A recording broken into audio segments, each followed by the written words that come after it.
bird on a tree. I'm just sitting here. I got time. It's clear to see. From up here, the world seems small. We can sit together. It's so beautiful, you and me. We meant to be in the great outdoors, forever free.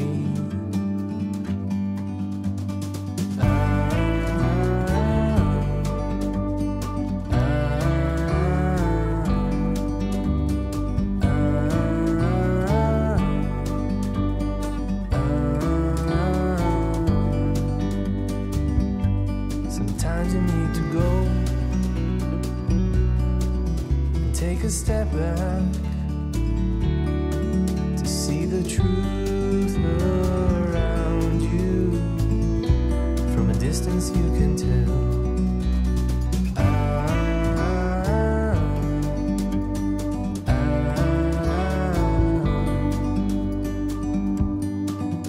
You and me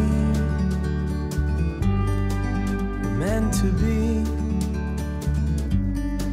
in the great outdoors, forever free. You and me, meant to be in the great outdoors, forever free.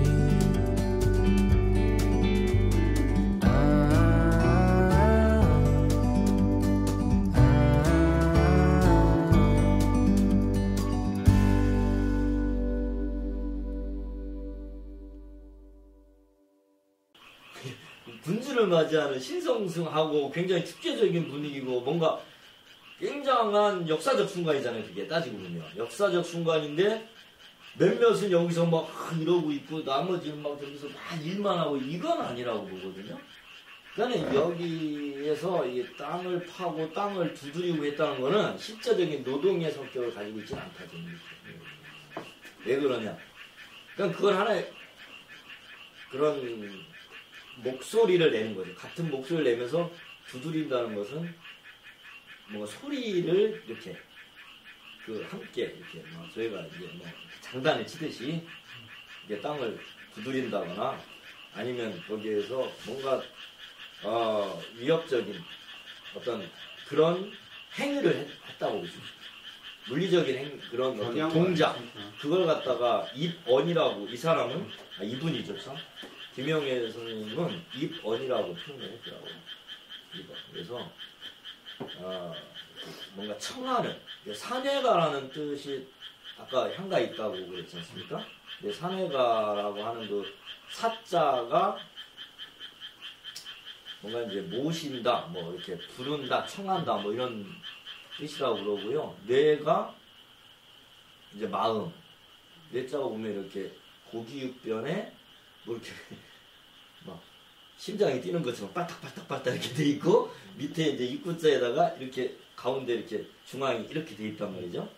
그게 이제 몸의 중심을 제가 마음대로 해석을 하기에는 그 뇌자가 사람 몸에 뭔가 팔딱팔딱팔딱 뛰는 가운데 있는 심장이 아니냐 뭐 이런 생각이 들었어요. 상형화해서 풀이를 이제 그냥 한자는 주로 상형화된 문자에서 이제 나온 것이 강하기 때문에 그래서 그런 부분에서 사내가는 마음에 어떤 청하는 내용 그러니까 간절한 마음을 풀어서 이렇게 부른 노래 이제 그런 식으로 해석이 가능하거든요. 그래서 향가에 보면은 이제 모죽질환가나 제망내가나 이런 것들을 보면은 죽은 누이, 죽은 파랑 이런 사람들을 추모하는 그러니까 일종의 그 추모곡이면서 약간은 좀 거기에 좀 신령스러운 기운이 감돌면서 주술성적인 좀 그러면서 나중에 그것이 이제 기록은 뭐 지전을 이렇게 바람이 지전을 뭐 이렇게 몰고 갔다 뭐 이런 표현도 나오는데 그러한 의식적인 것들 굉장히 좀 무게감이 있어요 사실. 그러니까 의식적이고 주술적이면서도 그 다음에 또 그 안에 등장하는 내용들이 되게 서정적이에요. 비유적 표현도 많이 나오고 그런 것들이 뭐 그런 뭐 이제 죽음과 관련된 것도 있지만 이제 불교적인 것도 있고요. 또 안민가 같은 경우는 굉장히 또 일교적인 성격이 또 강하고요. 이게 다양한 내용들이 거기 들어있거든요. 그래서 향가를 저는 좀 자유롭게 이게 좀 상상의 세계에서 한번 들어가 보면 그 안에 우리 어떤 문학적인 그런 메타포라일지 아니면 뭐 그것이 물론 해독이 딱 보통 양주동생 그 다음에 뭐 김한진생 이런 분의 해독이 딱딱 있어요. 근데 그거는 조금 잘 납득이 안 되는 부분이 사실 있고요. 재미도 없고요. 그렇지만 다른 각도에서 들여다보면 분명히 그러한 연구를 뭐 안 한 건 아니죠. 제가 요거 인쇄 안 프린트물이 이런 게 나중에 너무 좀 작아서 글자를 제가 작게 뽑아가지고 나중에 인쇄해서 한번 이게 참고로 보시라고 전반적인 거. 근데 요거는 사실은 인터넷에도 자료가 다 있어요. 이거 이 근거는 저기입니다. 그 한국민족문화 대백과사전. 한국민족문화 대백과사전에 갔더니 향가에 대해서 잘 정리가 되어 있더라고요. 그래서 그거를 참고로 보시면 기존에 이제 어떤 식으로 정리가 되어 있고 또 작품은 어떤 것들이 있고 또 그것이 이제 그 외에 어떤 작품들이 또 향가와 유사한 혹은 그 범주 안에 들어갈 수도 있고 아닐 수도 있는 그거는 뭐 학자에 따라서 달라지는 부분이니까요. 그런 것들을 좀 살펴볼 수가 있습니다. 그리고 이제 거기에 나오는 향가의 어떤 뭐 성격이죠. 그러니까 불교적인 성격도 있을 수 있고. 근데 그러면 여기에 이제 승려들이 주로 나오거든요. 이것도 재밌어요. 향가를 지어서 전해지는 그 지은이죠. 작가가 승려, 뭐 사자가 붙는 뭐 이런 승려분들이 그러면 과연 어떤 그 역할을 하는 분들이었느냐 이런 것도 재밌거든요. 예를 들면 그냥 이렇게 정통적인 어떤 그 뭐 이렇게 불도에 이렇게 이제 그 정진하면서 이게 선승이라고 하는 분도 있잖아요. 그때 당시는 이제 선승이니 뭐 이렇게 하는 분들 이런 분들이었냐 아니면 의식을 주로 치르는 이런 분들 지금도 아마 스님들 중에는 경을 잘하시는 스님이 있고 또 이렇게 선방에서 이렇게 참선을 뭐 하시는 분이 계시고 뭐 그런 식으로 예전에도 그런 게 있었다고 합니다. 그래서 뭐 약간 비교가 달랐다고 해요.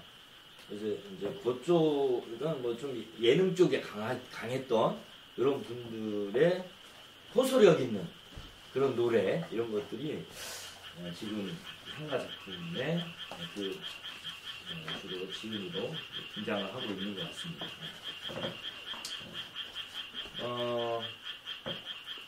여기까지 향가까지가 바로 저희가 살펴봤던 이제 갈레이론의 마지막 지금 여기까지 이렇게 살펴봤던 것이고요.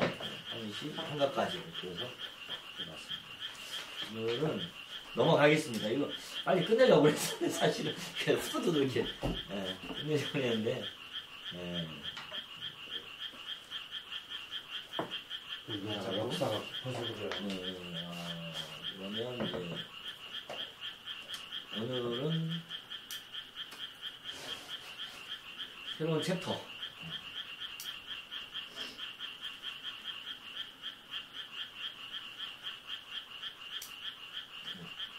이거는 이제 상관 아니고요. 이제 고대 가요가 되겠습니다. 고대 가요. 구지가. 근데 이게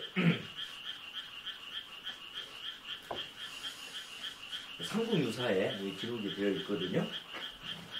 구지가 인쇄해서 드린 거 있죠? 지금 프린팅을 보시면 가락국기 기 제2편에 나와 있는 내용인데 이게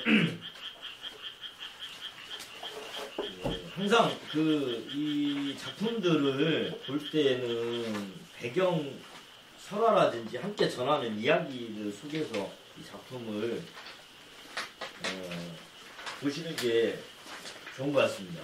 좋을 것 같아요. 그래서 이제 구지가가 어떻게 이게 등장을 하게 되느냐 그러면은 245쪽에 나오죠? 245쪽. 245쪽. 삼국유사 기록에 보시면은 무리 200~300명이 그곳으로 모여들었고요. 여기에 사람이 있는가? 이게 어디서 이제 사람의 소리 같았지만 형체는 보이지 않고 소리만 들렸다 이렇게 되어 있습니다. 구관들이 우리들이 있습니다 하니까 또 소리가 들렸다. 내가 있는 곳이 어디인가? 구관들이 잘 대답을 합니다.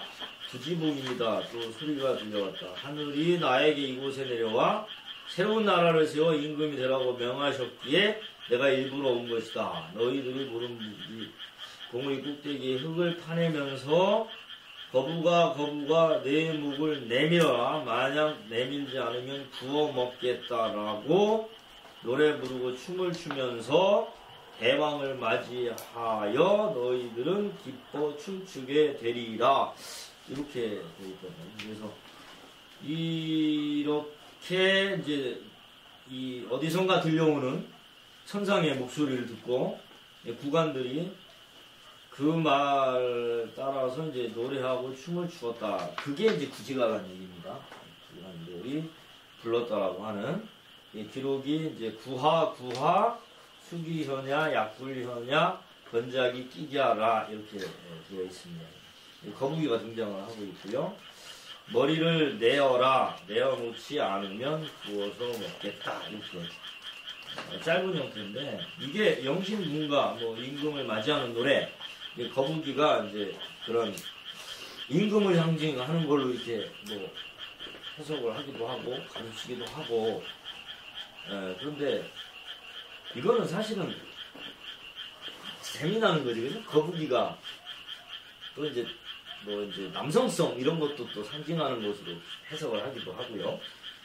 춤을 추면서 노래하는 이런 부분에서 이제 또 기록을 보시면 황금알 6개가 내려왔고요. 그 6알이 여기서 알이 등장합니다. 여기서 구지가에도 알이 등장하거든요. 그 알이 이제 어린아이로 변하고 그 중에 가장 용모가 출중한 그 아이가 이제 가야국의 이제 수로 왕이 되는 거로 그 이야기 속에 이게 들어있는 거예요. 그러니까 이게 구지가라는 노래가 삼국유사에는 그런 가락국의 왕이죠. 초대왕. 수로왕에 대한 이야기를 하면서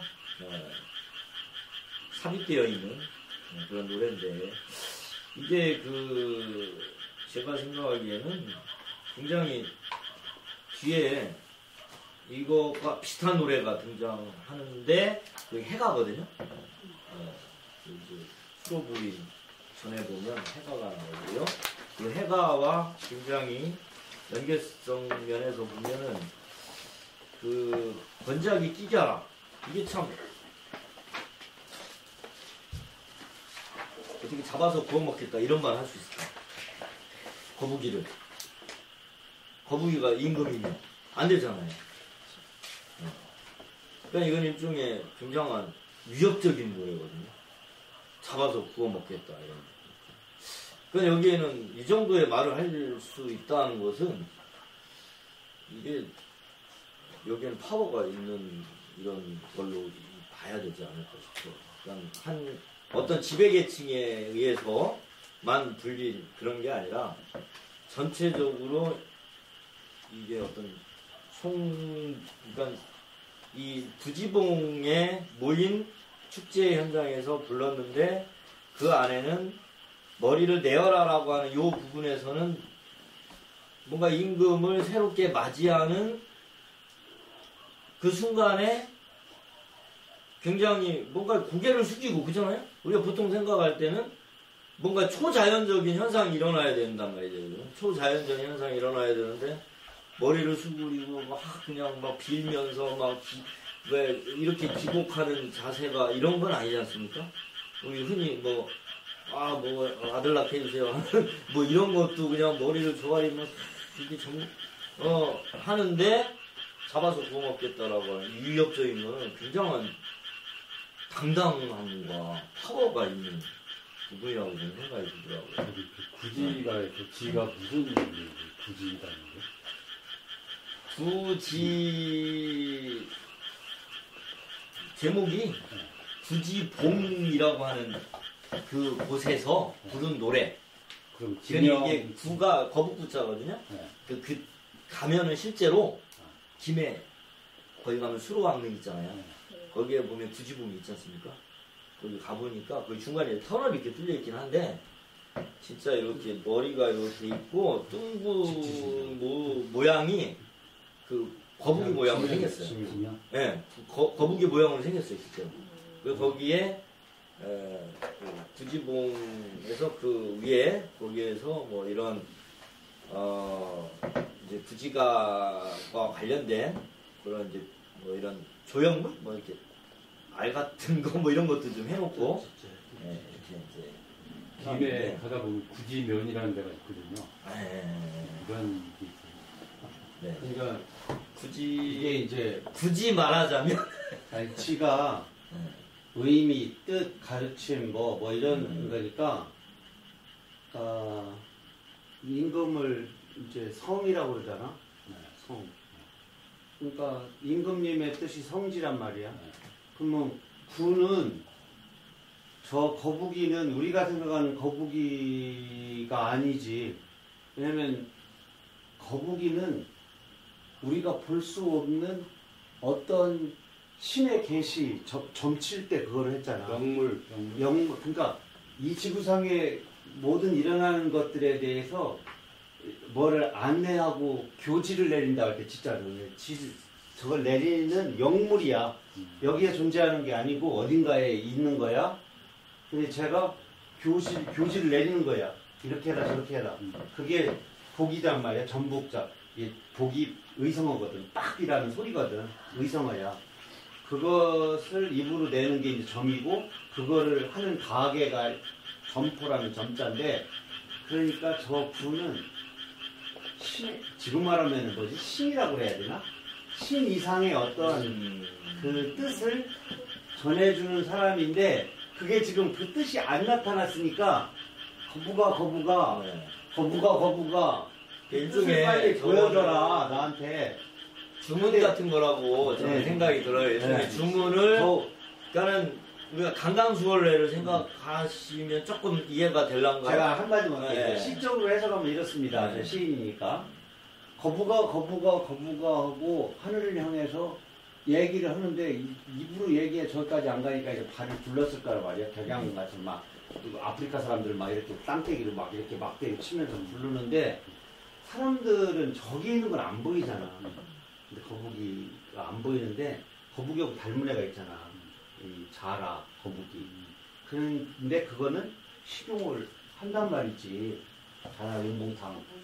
그러니까 일반 사람들은 강력하게 자기의 이야기를 하려고 자기 경험치로 내려와서 얘기를 하는 거야 이제 이번에는. 만약에 그런 뜻을 네가 머리를 내밀어서 입으로 실제적으로 뭘 보여줘야 되는데 안 보여주니까 보여달라고 해놓고 안 오면 내가 엊그제 저렇게 자라 거먹었듯이 난 더 먹을 테니까 네 알아서 해라 하고 협박을 하는 그런 협박이라기보다는 간절함에 대한 간절함. 군중 심리 이런 거가 총화돼서 나타나는 것이 네, 아닐까. 기존의 해석으로는요, 이런 것들의 이야기가 거의 거세되어 있다고 봐야 돼요. 그러니까 굉장히 딱딱한 노래로 주술적인 그런 영신 군가, 그리고 왕을 맞이하는 새로운 그 가락국의 시조를 맞이하는 그 역사적인 현장인데 굉장히 신성성을 강조하게 되거든요. 그래서 하늘로부터 뭐 이렇게 어떤 계시가 내려오는 거잖아요. 이 말이 그냥 사람들이 지어낸 말이 아니에요.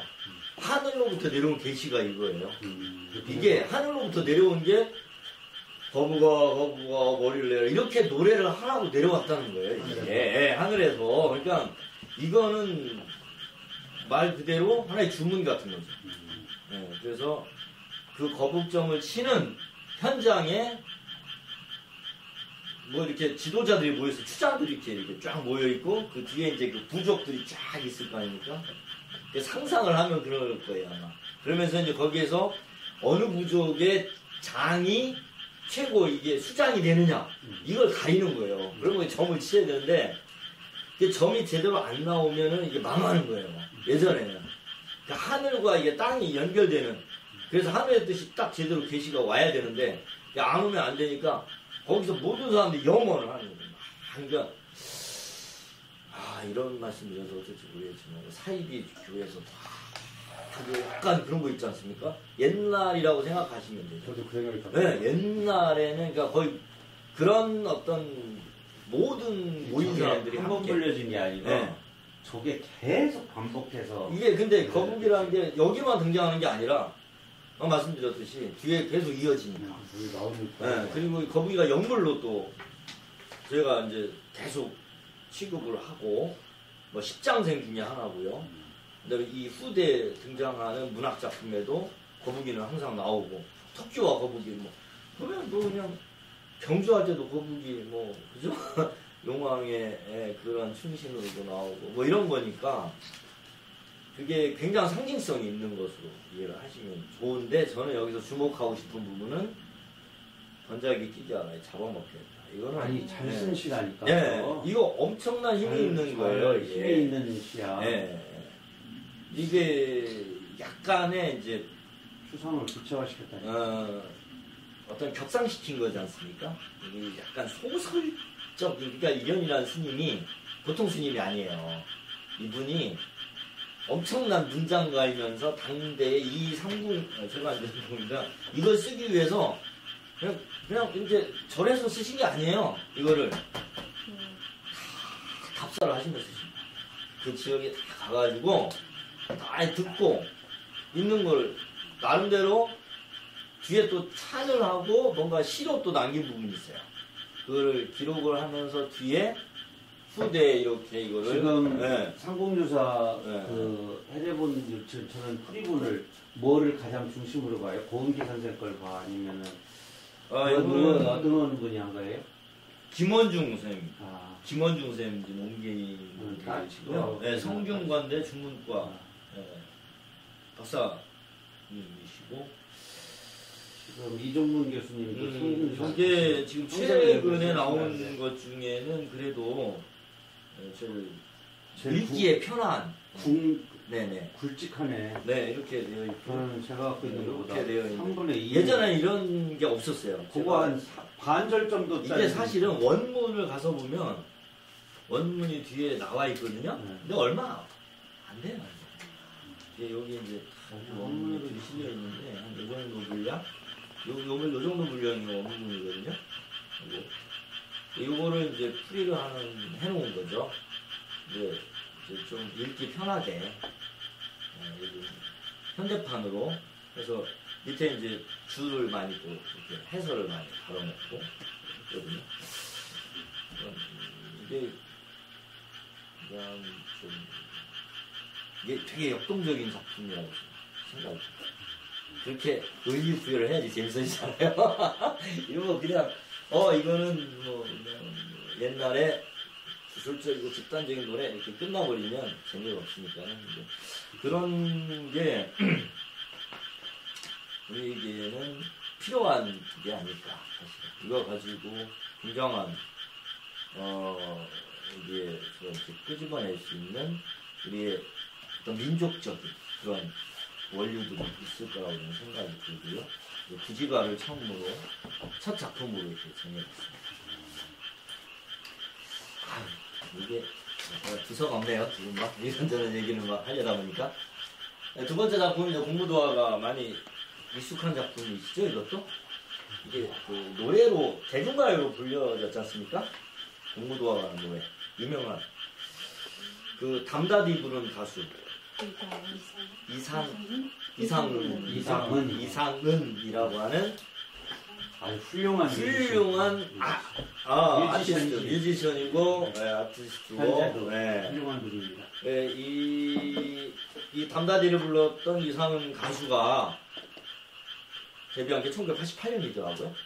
1988년 제9회 강변 가요제에서 대상을 받으면서 혜성같이 등장을 했죠. 근데 바로 또 미국으로 떠났어요. 유학을 가서 이제 그림 공부하고 그래서 아티스트예요. 그래서 싱어송라이터. 이제 자기가 방황하고 막 이러면서 이제 노래를 이제 하는 것을 좀 어떻게 보면 대중가요를 부르는 대중가수로서 머물기에는 아까운 의식이 있는 그러면서 나온 앨범이 공무도화가라는 이 앨범이 대한민국 역대 명반 100개 중에 들어가요. 그 중에 10인가 한다고 되더라고요. 그러니까 아마 이 음악성은 대단하고 그 노래도 되게 한번 들어보시면 이상은의 공무도화가 그러면 되게 뭐 심금을 울리는 이런데 요 공무도와 공경도와 타이사 당내공화를 기가 막히게 불렀습니다. 한번 들어보면 좋은데. 안 됩니다. 제가 유튜브 들으면 편집해야 됩니다. 이따도 들어가겠습니다.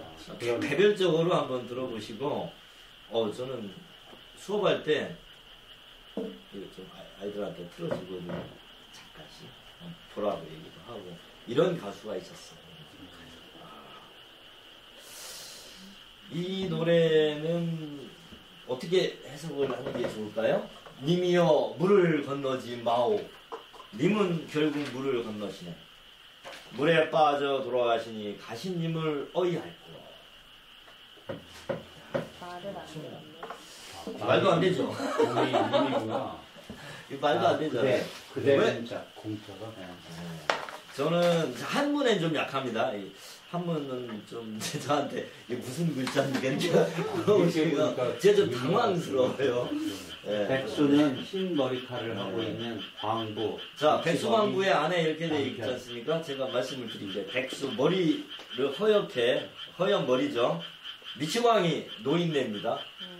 미치광이 노인 머리가 허옇게 센 머리를 다 풀어헤친 백수 남봉이라고 하나요? 막 이렇게 백발로 된 머리 숫자니까요. 머리가 허연 미치광이 노인이 여기에 주인공이고요. 물에 빠져 죽는 남편이고 그 아내가 남편의 그 죽음을 목격하고 이런 노래를 불렀다. 근데 말이 안 되지 않습니까? 그거를 누가 여우? 그렇죠.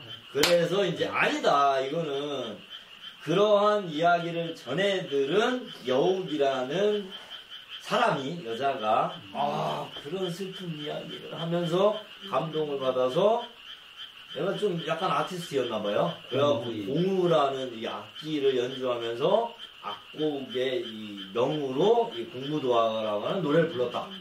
이 두 가지 설이 있습니다. 그래서 악곡명에 공우인이라고 하는 그 악곡명이 또 있고요. 저는 이게 우리나라의 전통적인 서정 중에 하나의 맥을 형성하고 있는 게 뭐냐면 이별의 정한이라고 하는 게 있거든요. 이별의 정한. 이별의 아주 슬픔이 깊고 깊은 슬픔을 한이라고 하지 않습니까? 한이 있는 민족이다. 한이 서려 있다. 이런 얘기 하죠. 그래서 우리 민족의 어떤 깊은 그런 한의 정서, 이걸 정한이라고 하는데요.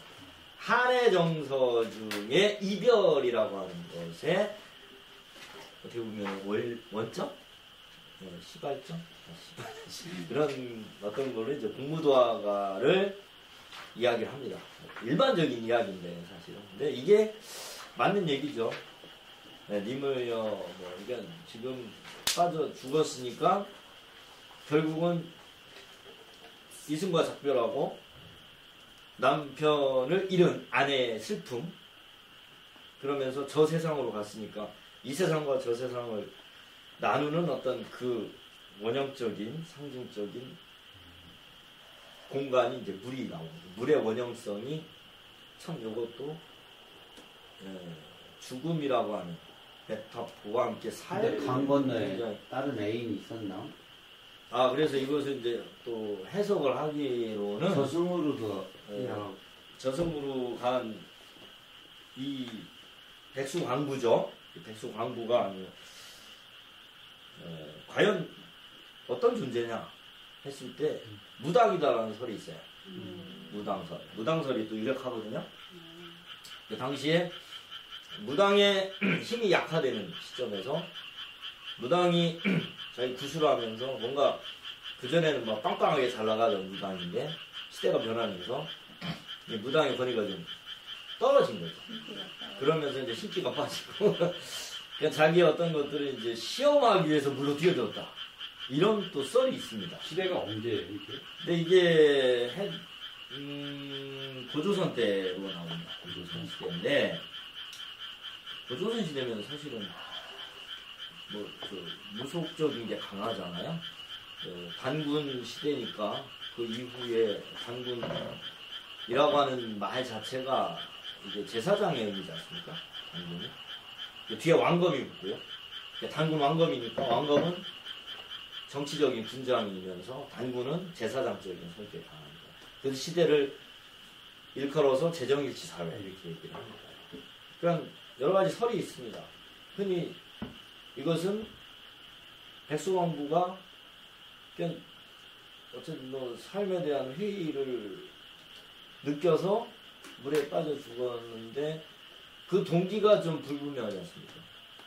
왜 죽었느냐 그런 이야기가 전혀 노출이 되어 있지 않기 때문에 이거는 자유로운 상상의 나래를 펼 수 있는 부분인데 어쨌든 후대에 이것이 전해지면서 일반적인 어떤 정서를 담아내는 부분이 크지 않습니까? 사실은. 그래서 님이여 물을 건너지 마오 님은 결국 물을 건너시네 물에 빠져 돌아가시니 가시는 노래. 이거는 일반적인 노래가 되어버렸어요.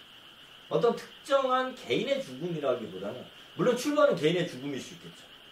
근데 이건 이별 노래로 불려지는 어디다 갖다 내놔도 누군가가 떠나갔어요. 물을 건너갔어요. 한마디로. 그 초세상으로 떠났어요. 거기에서 물 건너갔다 이야기거든요. 결국은. 결국 물 건너간 얘기거든요. 그러니까 돌아가신 사랑하는 님이나 뭐 남편이나 가족이나 누군가가 저 세상으로 떠난 거에 대한 슬픔과 애달픔을 노래한 노래가 돼버릴 수 있는 거예요. 그러니까 이별의 노래가 되는 거죠. 그러니까는 시를 쓸 때도 어떤 특정한 장면, 특정한 사건 된 자신의 경험을 가지고 그걸 가지고 쓰지만 그것이 이제 시인에게서 작가에게서 떠났을 때는 자신의 경험을 이입시키거나 아니면 일반적인 정서나 어떤 내용적인 것으로 이제 일반화될 수 있지 않습니까? 그리고 원래 그 출발도 사실은 굉장히 좀 일반적인 것을 포섭할 수 있어야 되니까요. 제가 생각하기에는 이 공무도화가가 백수광부의 아내다라고 한 것은 굉장한 메타포가 있는 건데 그 백수광부는 그 당대에는 뭔가 실력자였다고 봐야 되는 거예요. 실력자. 근데 그 실력자의 존재가 무당적인 어떤 성격이 강했다. 이렇게 풀이를 하는 부분이 있고 아니면은 왜 그러니까 이런 이야기가 결국은 스스로 물로 뛰어든 거니까 자살이거든요. 물로 스스로 들어간 거니까. 그렇게 본다면은 자살을 빙자한 타살일 수도 있는 거고요. 누군가 어떤 세력에 의해서 밀려날 수도 있는 거고요. 거기에서 쫓겨난 어떤 군장이 될 수도 있는 것이고요.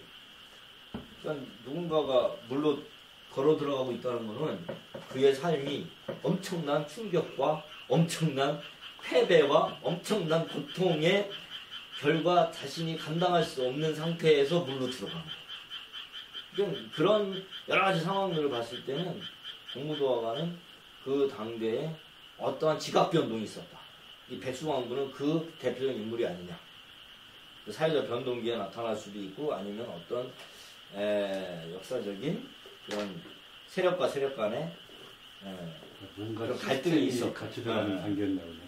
그래서 이런 것들을 좀 캐서 정말 그러니까 고전문학을 연구하는 사람들이 이렇게 좀 대중적으로 이런 것들 좀 캐내서 막 이렇게 하면은 자료가 있어야죠 사실. 자료가 빈약하기 때문에 제한적이기 때문에 그거에 근거한 자료가 남아 있었어요. 여기에 대한 어떤 구체적인 실증 자료는 없죠. 그러니까 어려운 것이죠. 그냥 저희는 고전문학을 해서 공부할 때 좀 상상력을 동원하자는 취지로 말씀드린 거예요. 그러니까 그걸 과거 거로 그냥 이렇게 화석으로 보지 말고 그냥 지금 상황이면 어떨까? 그리고 지금 우리의 입장에서 그냥 보자라고 하는 거죠. 그게 더 사실은 타당하지 않을까 싶어요. 왜냐? 이게 지금까지 전해진다는 것은 어쨌든 그 당대에는 엄청난 영향력이 있었다고 볼 수 있는 거예요. 지금 이 시대에도 누군가가 100년, 1000년 후에 누가 남겠습니까? 어떤 노래가 남을 것 같아요? 조용필의 노래가 1000년 후에 남을까? 아니면 BTS가 남을까? 그건 모르지 않습니까? 애국가가 남을까도 모르는 건데. 근데 이게 1000년을 왔다는 거는 엄청난 거예요. 그러니까 그 시점에서 과연 나름대로 이게 굉장한 의미를 부여할 수밖에 없었던 지점이 있었다. 근데 그걸 지금 본다면은 분명히 사람의 삶에 대한 문제로 귀착이 되는 거니까요.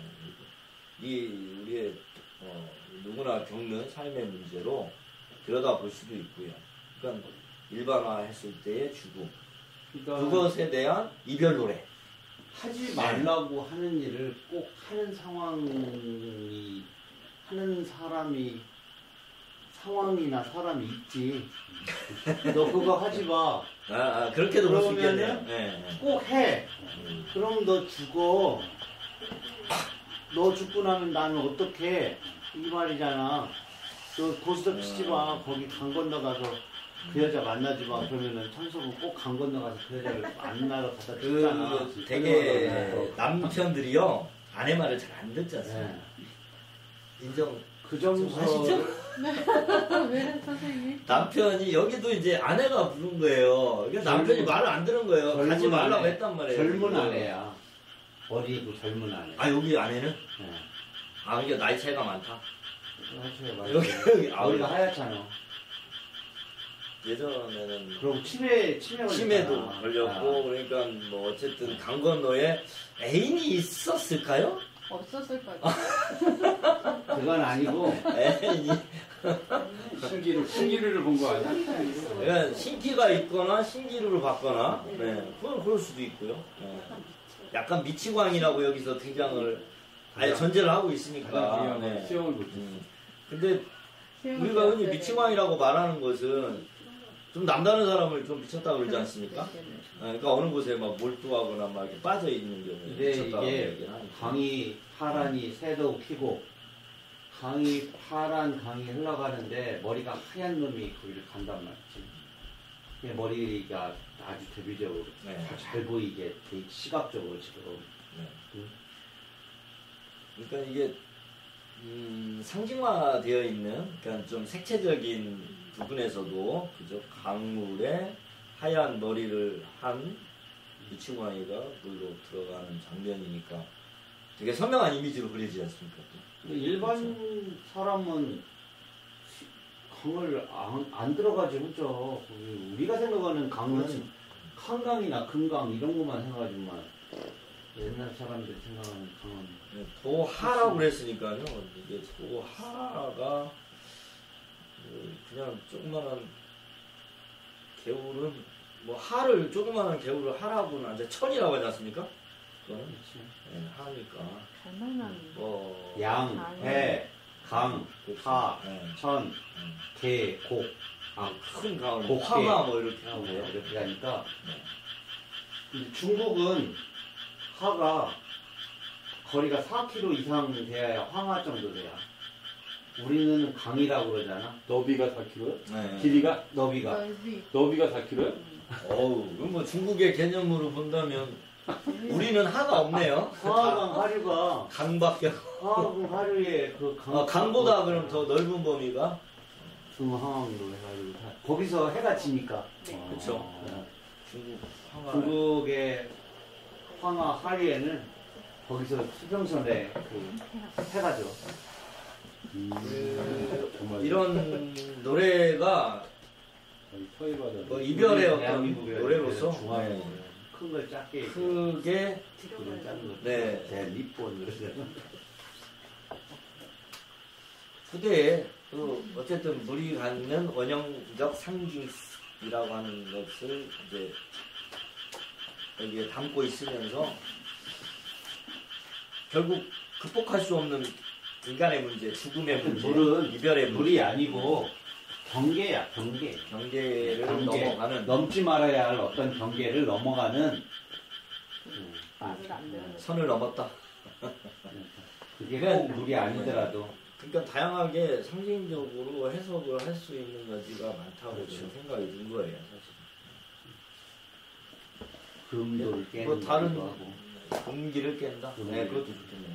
이승과 저승도 있고 아니 이 매력적인 네. 매력적인 이 자체만 놓고 보면 깊이가 있습니다. 네, 깊이가 있는 노래고. 여기서 지금 저렇게 씻으면은 아무도 안 봐. 70년대, 60년, 70년대.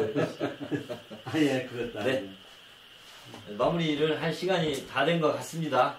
아, 이거 공구두화가를 네, 살펴봤고요.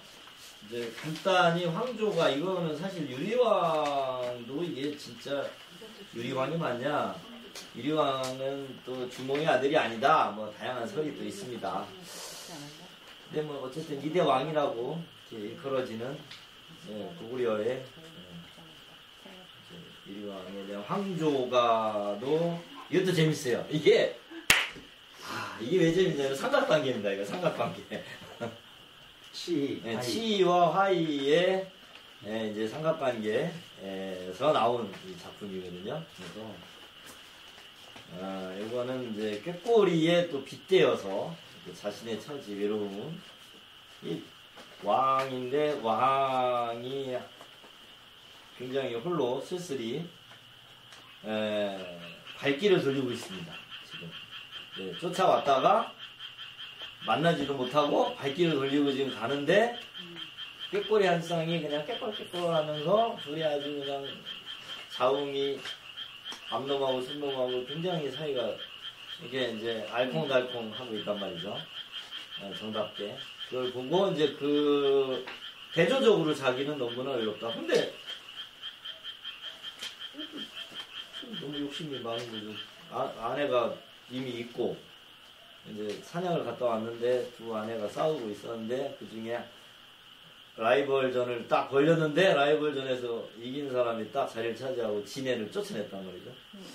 그러면 따지고 보면은요, 왕이면 이게 최고 권력자인데 그 왕이 없는 사이에 이러한 내분이 일어나서 둘이 하여튼 세력 싸움을 해서 한쪽을 내몰았어요. 하여튼 도망을 갔든지 뭐 스스로 나갔든지 아니면 내쫓았든지 간에 그런데 힘이 없어요. 왕이 지금 보면 이렇게 보면 안테니드로 쫓아가는데 그냥 탑탕치고 돌아왔으니까 이 왕으로서의 권위나 뭐 이런 것도 없고요. 아니 그러니까 그 이제 굉장히 좀 국경을 넘어간 거야. 왕이 국경을 들어갈 수는 없잖아. 국경 시 쪽으로 그러니까 이미 그러니까 제 말씀은 그게 네. 아니라 안에서 네. 그러니까는 집안 싸움이 일어난 거지 않습니까? 아내가 이제 있는데, 그러니까 그거를 사실 어떻게 보면은 그렇게 본다면 이 유리왕은 치를 더 사랑했다? 그래서 쫓아갔다?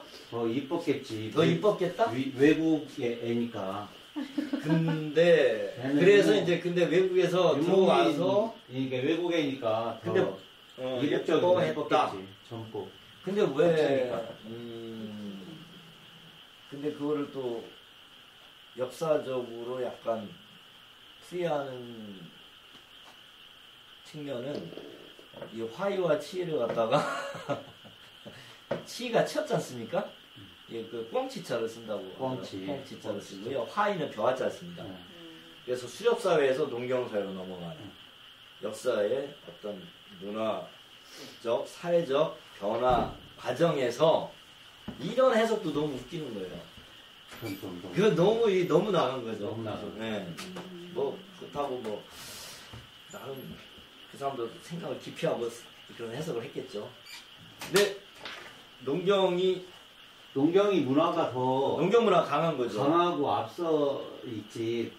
그런데 저쪽에 조금 네. 활 쏘고 저 유목민들을 이렇게 화해 차원에서 옛날에 이렇게 했는데 이해졌다. 그렇지. 그게 이제 그거는 또 정치적인 거네요. 그렇죠? 정치적인 해석이 되는 거죠. 그 다음에 사회문화적 해석이 되는 거죠. 아니면은 이게 그러니까 왕이라는 신분이기 때문에 개인적인 문제로만 국한될 수는 없는 거죠. 이게 당연히 정치적인 문제가 있는 거고 사회문화적인 문제가 있을 수밖에 없는 거니까 그렇게 해석을 하는 게 맞는데 저는 여기서 왕이라고 하는 개인을 한번 생각을 해본 거예요. 근데 이 왕이 저 시만을 보면 유약하고 좀 섬세하고 여성적이야. 아니 그러니까 저 말을 우리가 수기, 여기 그러니까 좀 그렇지만 우리와 함께 돌아가지 나는 이렇게 하면 안 멋있어.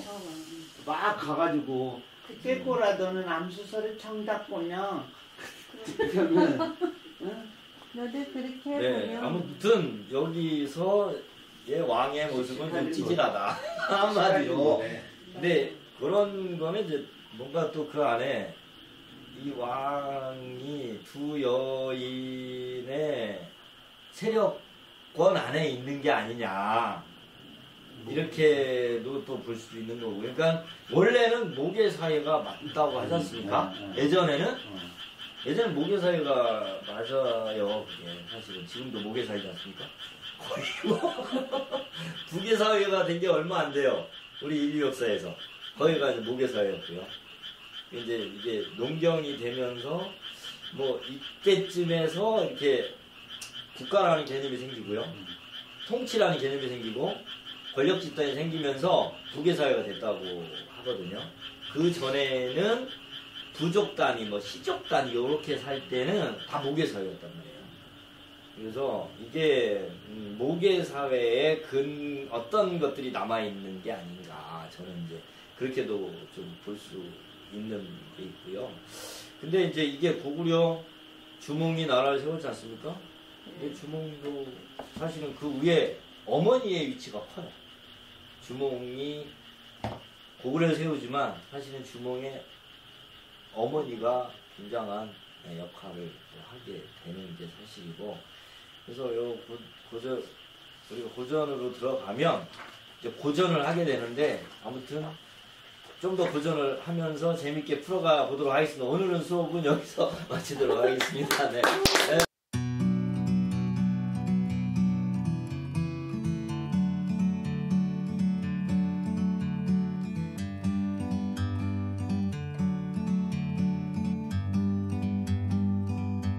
Like a bird on a tree, I'm just sitting here. I got time, it's clear to see. From up here, the world seems small. we can sit together. It's so beautiful, you and me. We meant to be in the great outdoors, forever free.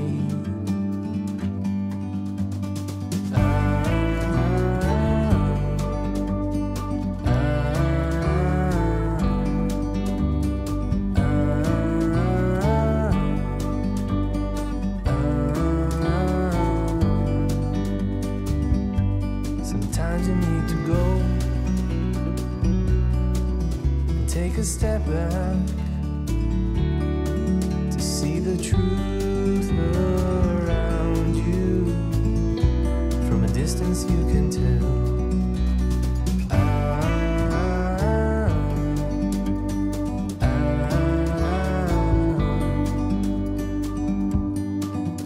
You and me were meant to be in the great outdoors, forever free. You and me meant to be